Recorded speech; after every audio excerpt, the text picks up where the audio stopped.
নমস্কার বন্ধুরা, পঞ্চব্যঞ্জন হেসেলে সবাইকে স্বাগত।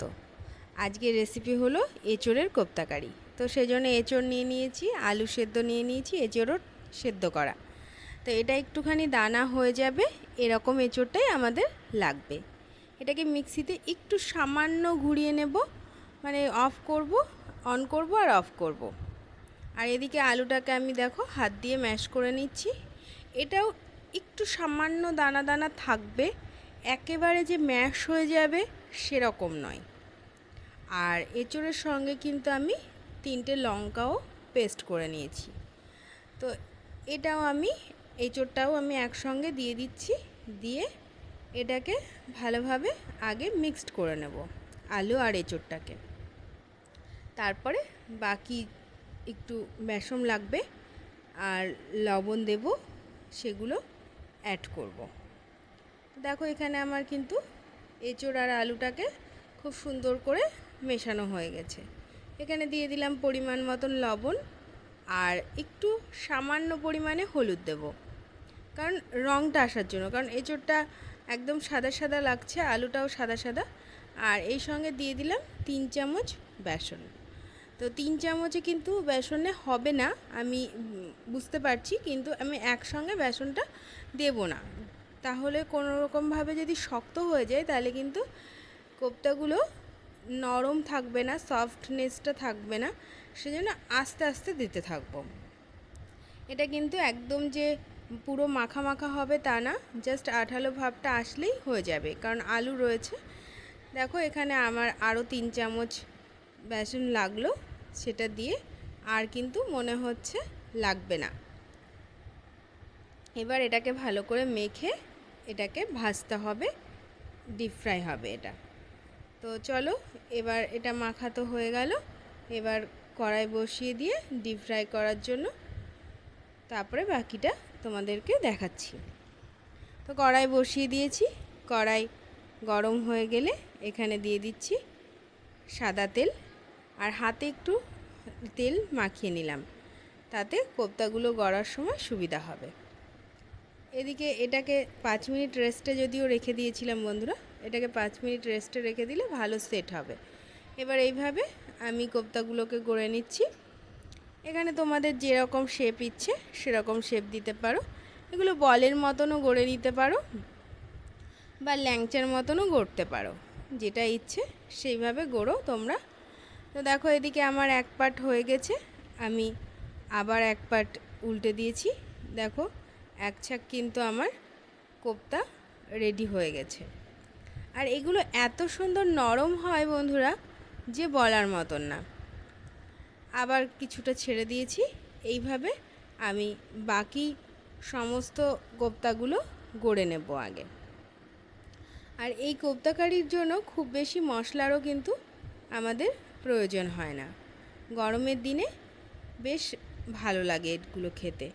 আর এই রেসিপিটা কিন্তু একটু টক ঝাল মিষ্টি সব রকমই, মানে স্বাদটা একটু বেশ ভালো পরিমাণে থাকবে।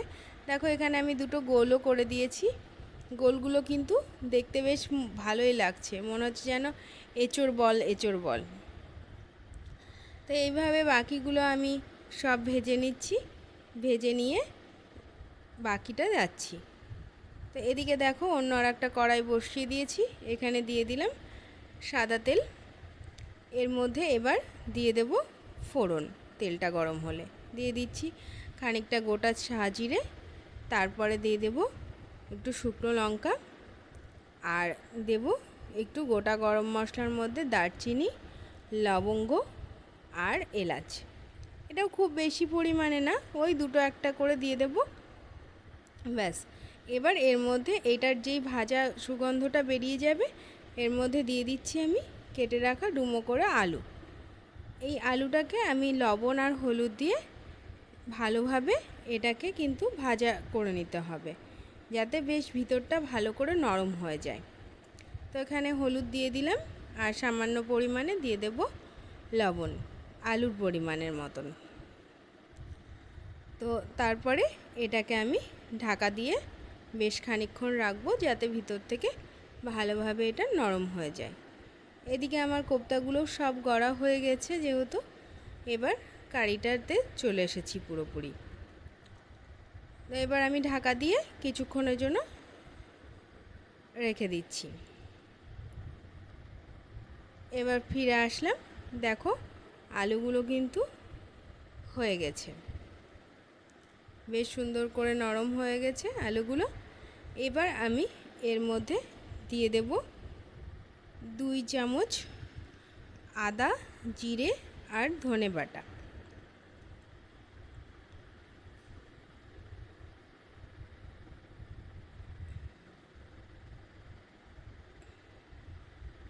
এটা দিয়ে এটাও খানিকক্ষণ একটু নেড়ে নিতে হবে, যাতে আদার গন্ধটা অনেকে পছন্দ করে না, তাই আদার গন্ধটা চলে গেলে আমি বাকি উপকরণগুলো মিশিয়ে দেব।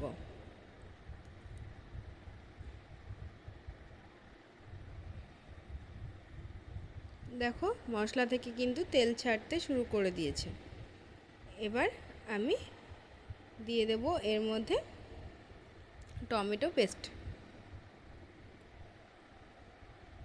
টমেটো পেস্টটাও খানিকক্ষণ নাড়াচাড়া করে তেলটা ছেড়ে আসলেই এর মধ্যে আমি দিয়ে দেব ফেটিয়ে রাখা টক দই।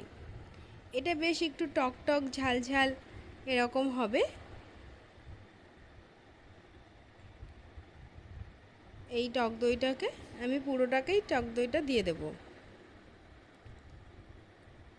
এখানে আমি 1 বাটি পরিমাণে টক দই দিয়েছি, মিডিয়াম সাইজের বাটি। তো এবার এটাকে ভালো করে কষিয়ে নিতে হবে যতক্ষণ না দইয়ের জলটা মরে তেলটা ছাড়বে, ততক্ষণ পর্যন্ত। আর এই কষানোটা কিন্তু সিম আঁচে করতে হবে। এর মধ্যে দিয়ে দিলাম বেশ কতগুলো লঙ্কা, ফাটানো লঙ্কা। এটা যার স্বাদের পরিমাণটাও একটু বাড়াবে ঝালের।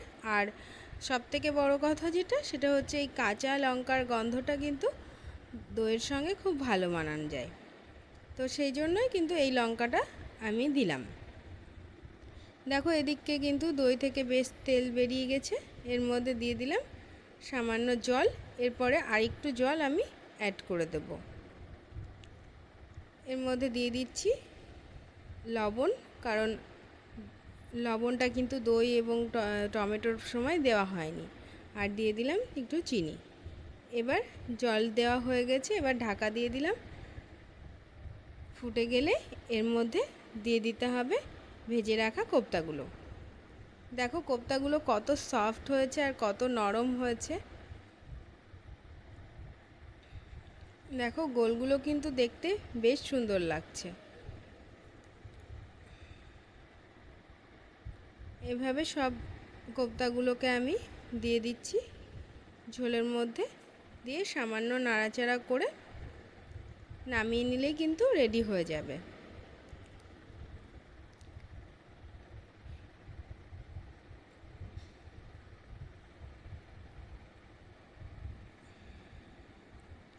এবার এটা খানিকক্ষণের জন্য আমরা ঢাকা দিয়ে দেব।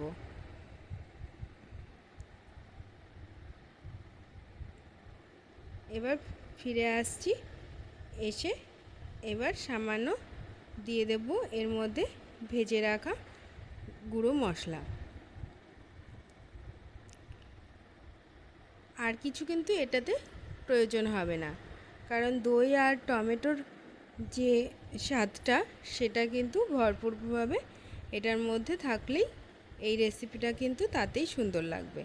তো এই রেসিপি যদি তোমাদের ভালো লেগে থাকে তাহলে অবশ্যই সাবস্ক্রাইব করে পাশে থেকো, আর পাশে থাকা বেল আইকনটি প্রেস করতে ভুলো না। আর কেমন লাগলো অবশ্যই কমেন্ট বক্সে জানিও। ততক্ষণের জন্য টাটা, ভালো থেকো সবাই।